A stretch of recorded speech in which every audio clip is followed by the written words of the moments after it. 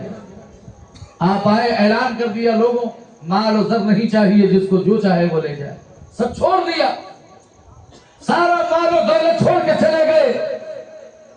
ہمارے تمہارے جیسے جو مال پایا لوٹا وہ راجا ہو گئے۔ ابراہیم بن ادہم تاریخ میں ہے کہ آپ اپنے محل کو، اپنی راج پاٹ کو چھوڑ کر کے جب گئے تو دنیا میں نہیں گئے، دنیا کے رنگینیوں میں نہیں گئے، لوگوں کے پاس نہیں گئے، گئے تو کہاں گئے؟ جنگلوں میں چلے گئے۔ کہاں؟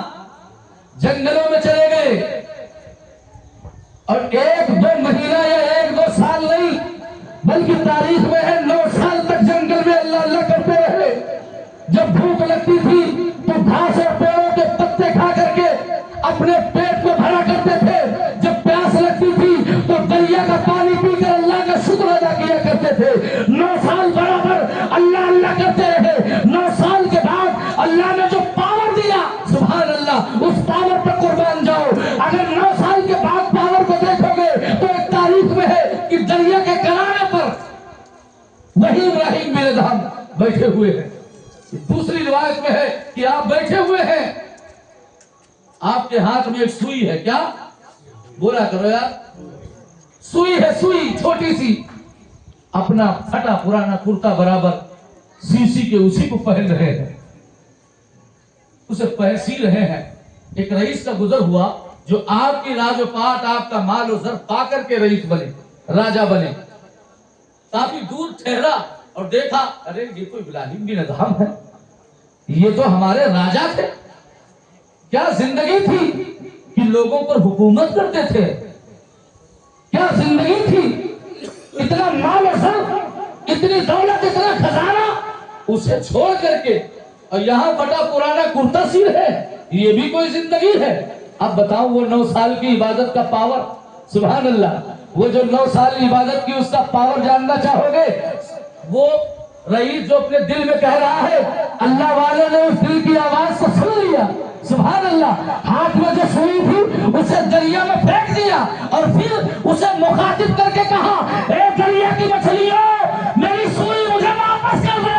تھوڑی دیر ہوئی کہ دریا کی تمام مچھلیاں ایک ایک سونے کی سوئی لے کر کے حاضر ہو گئی۔ حضور یہ سوئی لے لیجئے، حضور یہ سوئی لے لیجئے۔ آپ نے کہا نہیں، مجھے یہ سوئی نہیں چاہیے، سونے چاندی کو میں نے بہت سال پیچھے چھوڑ دیا ہے، مجھے میری سوئی چاہیے۔ تھوڑی دیر ہوئی کہ ایک چھوٹی سی مچھلی آپ کی سوئی اپنے منہ میں دبا کے حاضر ہو گئی۔ حضور یہ آپ اپنی سوئی لے لیجئے۔ لانے میں دیری ہو گئی کیونکہ میں نے جب آپ کی آواز سنی تو لبیک کہہ کر حاضر ہو گئی۔ وہ بے زبان مچھلیاں بول رہی ہے، اللہ نے بولنے کی طاقت عطا فرما رہا ہے، اور وہ مچھلی کہہ رہی، حضور تھوڑی دیر اگر آواز اور نہ دیتے تو اس مچھلی کو سونے کے تخت میں سجا کر میں حضرت خضر کی خدمت میں پیش کرنے والی تھی۔ قسم خدا کی مسلمانوں، آپ نے اس سوئی کو لیا اور لینے کے بعد اس رئیس کو مخاطب کر کے کہا، سن، جب میں دنیا پر راج کرتا تھا تو لوگوں پر حکومت کرتا تھا، اور جب سے میں نے اپنی زندگی کو اپنے رب کی بندگی میں لگایا ہے تو لوگوں کے دلوں پر میری حکومت چل رہی ہے۔ مچھلی جو پانی میں رہتی ہے ان پر میری حکومت چل رہی ہے۔ میں کہتا ہوں تو بے زبان مچھلیاں بولتی نظر آتی ہے، میں کہتا ہوں تو ہوا میں اڑنے والے پرندے بھی میری آواز پر لبیک کہتے نظر آتے ہیں، میں کہتا ہوں تو ہوا بھی اپنے رخ بدلتی نظر آتی ہے۔ مجھے کہنے دیا جائے کہ جب ان کے قدم ہم دیتے ہیں شاہان زمانہ کی جھولی محتاج کا جب یہ عالم ہے تو سرکار کا عالم کیا ہو؟ نبی کے غلاموں کا مقام دیکھو، جن کی محفلوں میں تم آتے جاتے ہو، سمجھو کہ انہوں نے اپنی زندگی کو اپنے رب کی بندگی میں لگایا، تو لگانے کا مطلب یہ ہے کہ دنیا کو بھول جاؤ، اور جب دنیا بھول جاؤ گے تو رب تمہارے تن من میں آ جائے گا۔ بولو آئے گا، پھر تمہیں مزہ آئے گا، پھر تمہیں مزہ آئے گا کہ زندگی کیسے جی جائے، علماء کے بیچ میں جائے تو کس انداز میں جائے، بزرگوں کی بارگاہ میں جائے